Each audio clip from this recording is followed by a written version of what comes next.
ফার্মের চারিদিকে তাঁবু ফেলতে গিয়ে পুরো ভিজে গেছি, প্রচন্ড বৃষ্টি হয়েছে আর পুরো ফার্মটা রাউন্ড দিয়ে আসতে আমার দম লেগে গেছে। একেবারেই প্রথম বৃষ্টিতে ভিজলাম আর বেশ ভালোই লাগছে। তবে তখন যখন ফার্মের দড়িগুলো চিটোগুলো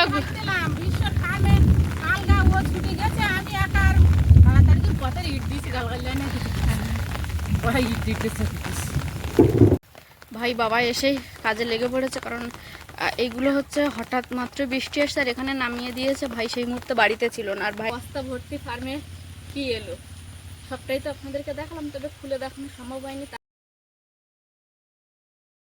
নমস্কার, আপনারা সকলে ভালো আছেন তো?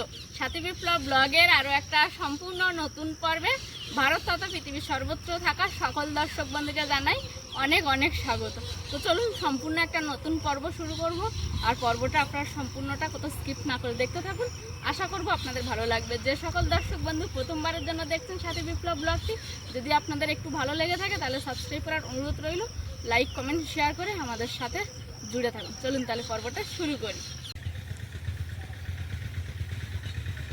সকালবেলা একটু আলু ভাজা আর গরম ভাত করে একেবারে চলে এসেছি ঘাটে। কয়েকটা জিনিস করতে যাবো, তবে এগুলো আর আমার ঘরে না, এগুলো হচ্ছে বাবার ঘরে।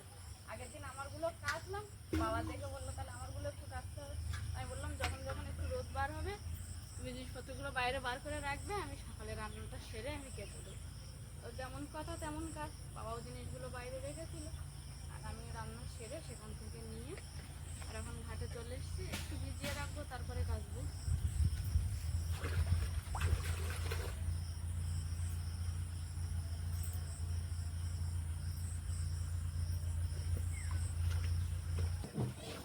বাবার জিনিসপত্রগুলো তো ঘাটে ভিজিয়েছি, এবারে এখন এই যে 3টে ড্রামে আমি আগে জল নিয়ে আসতাম, এই ড্রামগুলো একটু পরিষ্কার করবো। একটা খেজুরের ডাল কেটে এনেছি, ওর ভেতরে যে খেলাগুলো বসছে জলের সেগুলো পরিষ্কার করার জন্য।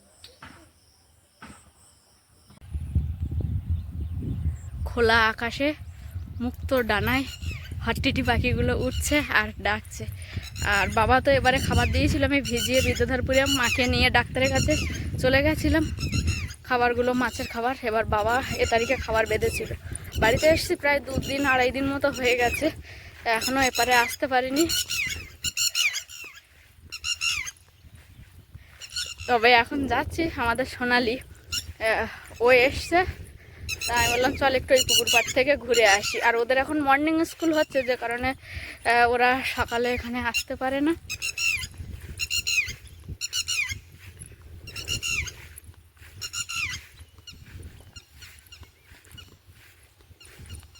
এবারে বাবা খাবার বেঁধে দিয়ে গেছিল পুকুরে। সারাক্ষণ আমাদের এখানে সারাক্ষণ এই হটকেটি পাখিগুলো ডাকে, বেশ শুনতে ভালোও লাগে।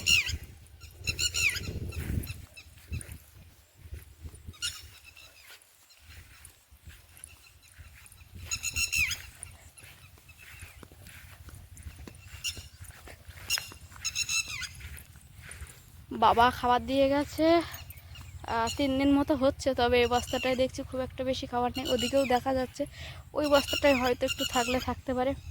যাই হোক, তবে দেখলাম তো বাবা খাবার দিয়েছে। এই পুকুরে আমি একটু মাছ ভাসতে দেখি না, আমার খুব ইচ্ছা করে এই পুকুরে একটু মাছ ভাসবে সেরকম দেখবো।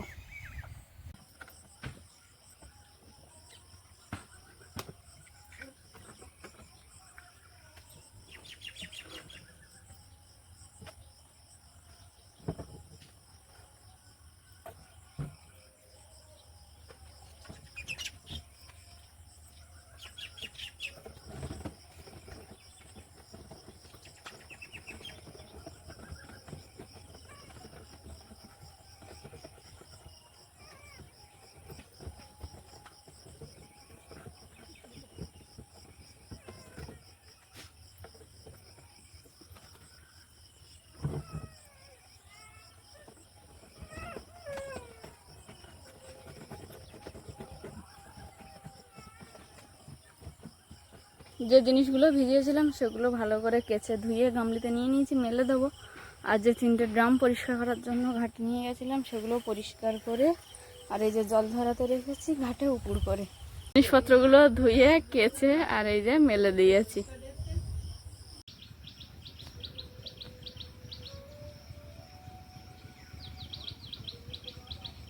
ভালো মাছের আর মাছের তফাৎটা বুঝতে পারবে তোমাদের, ওই জন্য এইটা হচ্ছে তোমাদের এই মাছ,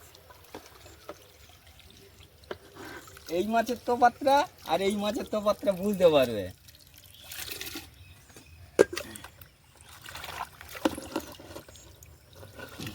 এগুলো কি রুই কাতলা? এটা রুই মৃগেল কাতলা। আর ওটা শুধু রুই আর কাতলা? হ্যাঁ। কত করে বলছো তুমি? 350 টাকা, আর এটা 300 টাকা। আমাদের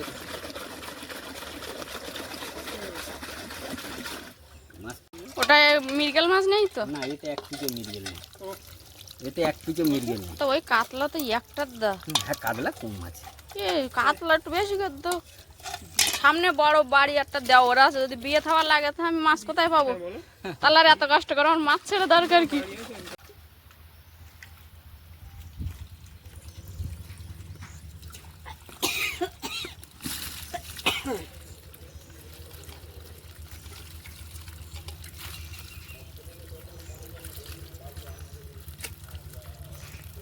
ওই একটাই কাতলা উঠেছে নাকি? কেন, কাতলা আছে, কাতলা কম আছে, তবে কাতলা আছে।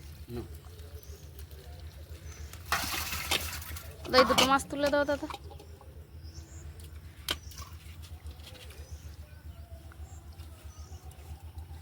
মৃগেল নেই তো? না, এতে 1 পিস মৃগেল বের করতে পারবে না। তোমার এরকম কথা বলছি, যদি 1 পিস মৃগেল হয় তো পয়সা নেবো না, এরকম কথা বলছি। মৃগেল মাছ আমার ও হাঁড়িটা আছে। এই তোমার যে মাছ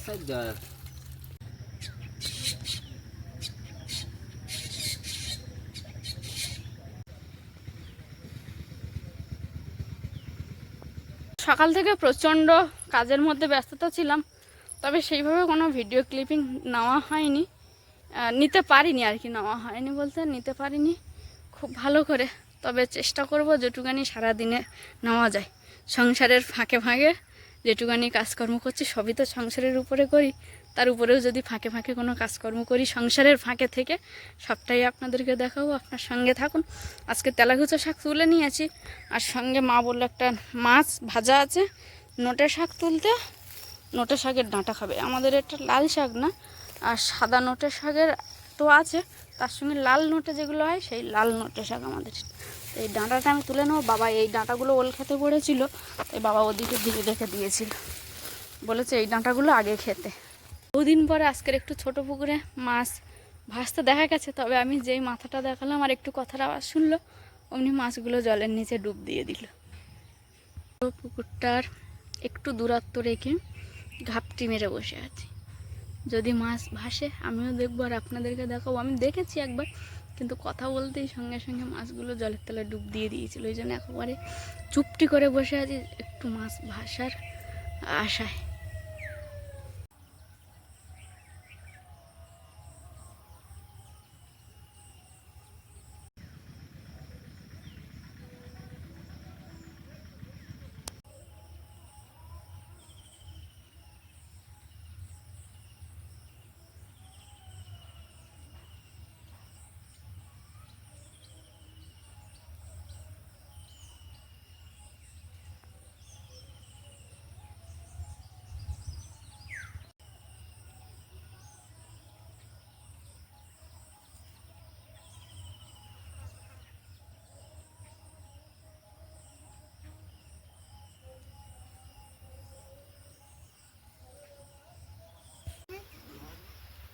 ভগবান,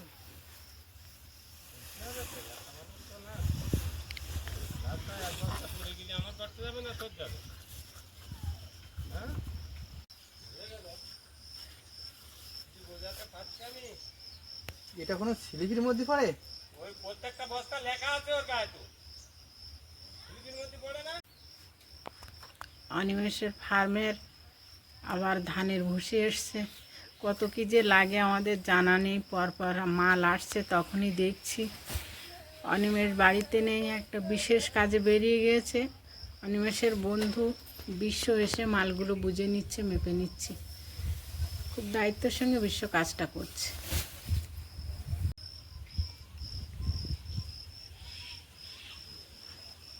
হনুমান এসছে, আবার দেখ তোদের আঁশফলগুলো খেয়ে নেয় নাকি, পাকার টাইম তো হয়ে এসছে বুঝলি, মনে হয় আঁশফলগুলো তোদের এবার খেতে দেবে না। ওই দুষ্টু যদি গাছে ওঠে তার সব ফলগুলোই নষ্ট করে দেবে।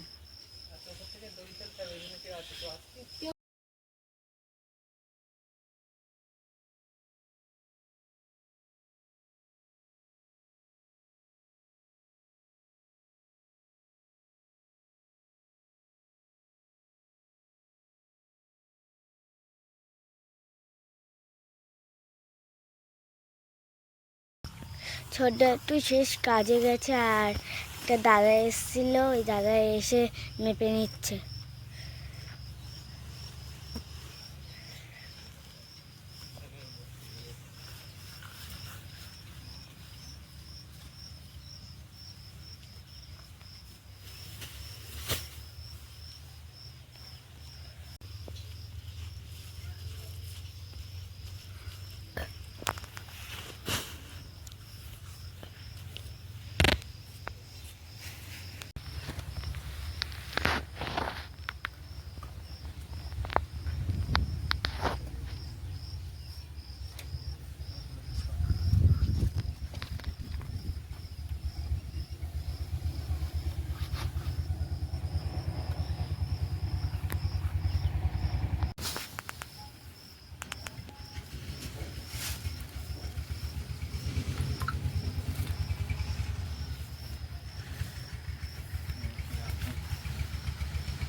প্রত্যেকটা বস্তা বিশ্ব ওজন করে স্লিপের সঙ্গে মিলিয়ে নিচ্ছে। যেহেতু অনিমেষ বাড়ি নেই, মালগুলো ওর দায়িত্বে আছে, অনিমেষকে তো আবার বুঝিয়ে বলতে হবে।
সকাল থেকে মেঘলা মেঘলা ওয়েদার, তবে বৃষ্টির কোনো সম্ভাবনা এমন আমরা রেডিওয় খবর শুনেছিলাম, বোঝা যায়নি।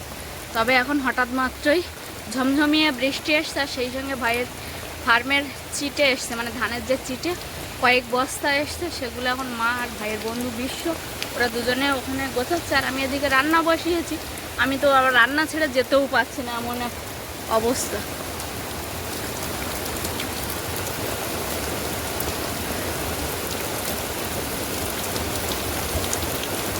বাইরে সাংঘাতিক পরিমাণে বৃষ্টি হচ্ছে, আমি ছুটে এখন ফার্মে আসছি, আর রান্না বান্না মোটামুটিভাবে কমপ্লিট করেছি।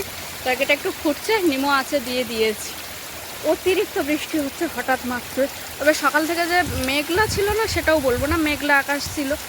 এখন ফার্মে এসছি আমি, যে কারণে ওই যে ভাই তাঁবুগুলো তুলে রেখে গেছে, এগুলো আমি এখন বৃষ্টির মধ্যে নেমে আর খুলে দেবো। ফার্মের চারিদিকে তাঁবু ফেলতে গিয়ে পুরো ভিজে গেছি, প্রচণ্ড বৃষ্টি হয়েছে, আর পুরো ফার্মটা রাউন্ড দিয়ে আসতে আমার দম লেগে গেছে। এত বড় তো আমাদের ফার্মটা, প্রায় 5610 স্কোয়ার ফিট, কি তার থেকে হয়তো একটু বেশি হতে পারবে, এরকমই একটা ধারণা। সেটা পুরো বৃষ্টি মাথায় ছুটে ছুটে দড়িগুলো খুলতে গিয়ে আমার দম লেগে গেছে। এখন পুরো ফার্মটা পুরো অন্ধকার করে দিয়েছি, নাহলে বৃষ্টির জলের ঝাপটা ভেতরে আসছিল, এতে ফার্মটা ভিজে যাচ্ছিল। যাই হোক, ভাই তো বাবাকে নিয়ে গেছে একটা কাজে, ও আমাকে বলে গেছিলো এবার বৃষ্টি এসছে, তার মধ্যে যে আমি এখানে আসবো, তরকারিটা নামিয়ে সেই একটুখানির মধ্যে প্রচণ্ড বৃষ্টি, তারপর এসে পুরো দৌড়ে দৌড়ে দম লেগে গেছে, খুলতে খুলতে পাচার খেয়ে দুবার পরেও গেছে। কমেছে, বাবাও আর ভাইও বাড়ি ফিরেছে। এই পাইপ আর কয়েকটা দড়ি টড়ি এগুলো কিনতে গেছিলো, দুজনেই ইতিমধ্যে ভিজে গেছে।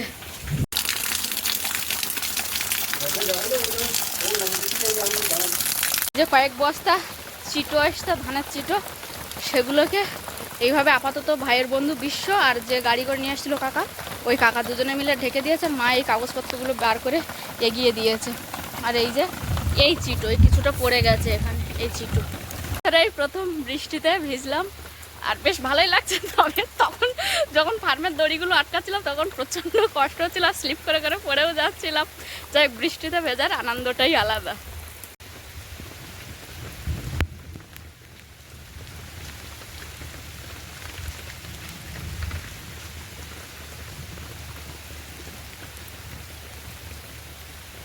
আজকের ওই ফার্মের দিকে দেখতে কি আর এই মুরগির ঘরগুলো আটকানো হয়নি, একটু একটু ভিজেও গেছে। বৃষ্টি যখন এসে তখন তোমরা কত দূর ছিলে? কানমারি ভাইরাও ভিজে গেছে দুজনে। মা আমার পেছন পেছন ছুট চালছে, তুমি আমার পেছন ছুটছে কেন? তুমি কোথায় পড়ে যাবে বলতে বলতে আমি দুবার স্লিপ করেছি। মা গেছিল এই যে ছাগলটা ওপারে বাঁধা ছিল, ছাগল টানতে, তার আগেই মা ভিজে গেছে। ওই চিটোগুলো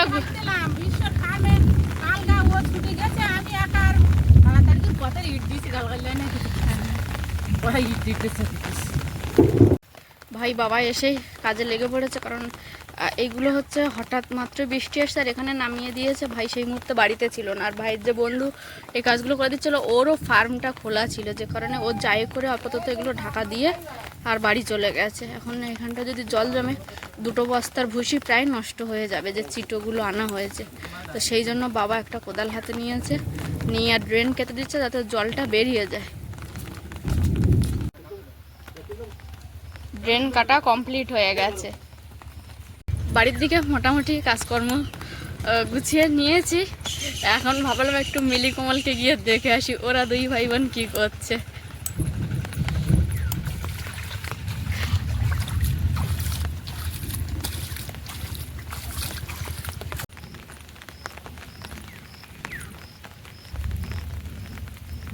মিলি কি করছিস?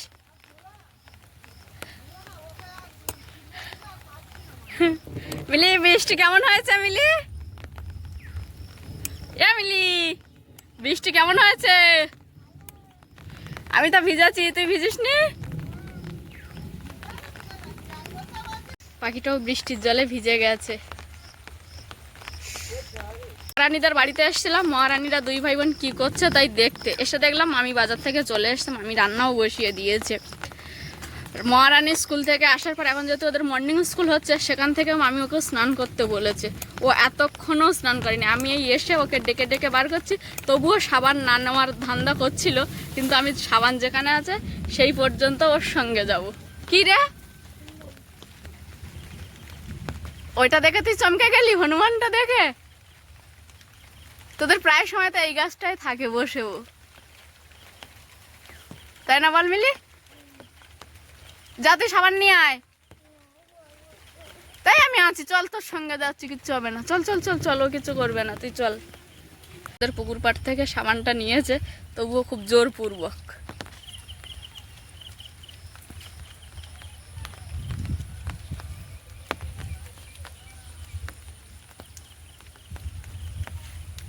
সামনে ইঞ্জিন ভ্যানটা, ওই ভ্যানটাই আমাদের বাড়িতে ধানের যে চিটো বা ভুসি যেটা বলে সেটা দিয়ে গেছিল। আরও অনেকজন ছিল, তাদের বাড়ি নিয়ে যাচ্ছিল। এখন হালকা একটু বৃষ্টি কমেছে, পেপার বেঁধে সে পেপারটা আস্তে আস্তে সরে সরে গিয়ে রাস্তায় পড়ে গেছিলো। আবার আমি এপার থেকে হাঁক দিলাম, আবার ফের টোটো যে চালাচ্ছিল সেও হেঁকে দিলে আবার সেই বস্তাটা তুলে নিচ্ছে। ওই যার একজন গেছে ওনাকে হেল্প করতে।